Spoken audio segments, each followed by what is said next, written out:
Hello friends, શિક્ષક સાથે રસોઈમાં હું જમીલા બાનુ તમારું સ્વાગત કરું છું. ફ્રેન્ડ્સ, આજે આપણે લીલા ધાણા આખા વર્ષ સુધી કઈ રીતે સ્ટોર કરી શકાય એ એકદમ સરળ પદ્ધતિથી શીખીશું. તો અત્યારે લીલા ધાણા ખૂબ જ સસ્તા મળતા હોય છે. તો અમારે ત્યાં 10 રૂપિયાની એક જોડી એ રીતે મળતા હોય છે. તો મેં 20 રૂપિયાના આ રીતના લીલા ધાણા લઈ લીધેલા છે, 2 જોડી જેવા, અને આવા કાણાવાળા વાસણમાં સરસ રીતે એને ધોઈને નીતાળી દીધેલા છે. અને પછી આ રીતે એની આવી જાડી દાંડીઓ અલગ કરી લેવાની અને પાંદડાનો ભાગ અને એકદમ કૂણી ડાળી હોય તો સાથે રાખી શકો છો.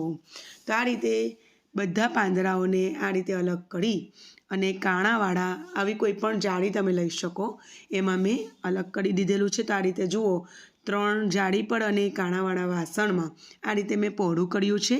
અને પછી મેં એને તડકામાં સુતરાઉ કાપડ ઢાંકીને અથવા ન્યૂઝપેપર ઢાંકીને 3 થી 4 દિવસ સુધી તડકામાં થોડુંક સૂકવેલું. તમે એને પંખા નીચે પણ સૂકવી શકો છો, પરંતુ ઠંડીની બહુ સિઝન હોય છે એટલે જલ્દી સૂકા નથી થતા, એટલે મેં એને ઢાંકીને પછી સૂકવેલું. ખુલ્લું ના સૂકવતા, નહીંતર ધાણા પીળા પડી જશે. તો જુઓ, આ સુકાઈ ગયા છે સરસ પ્રોપર. તો મેં એને મિક્સર જારમાં ટ્રાન્સફર કરી દીધેલા છે. અને આ રીતે મિક્સર જારમાં ઓન ઓફ કરીને સરસ એને આપણે ગ્રાઇન્ડ કરી લઈશું. તો એમાં કોઈ પ્રકારનો ભેજ નથી, સરસ ભેજ ઉડી ગયો છે અને ધાણા લીલાના લીલા જ રહ્યા છે. તો એ વાતનું ખાસ ધ્યાન રાખજો કે જો તમે એને તડકે સૂકવો છો તો એના ઉપર કોઈ સુતરાઉ કાપડ અથવા પેપર વગેરે ઢાંકજો. તો જુઓ કેટલા સરસ એવા લીલાછમ આપણા ધાણા આપણે ગ્રાઇન્ડ કરી લીધેલા છે. અને હવે આપણે એને એરટાઇટ કન્ટેનરમાં ભરી લેવાના.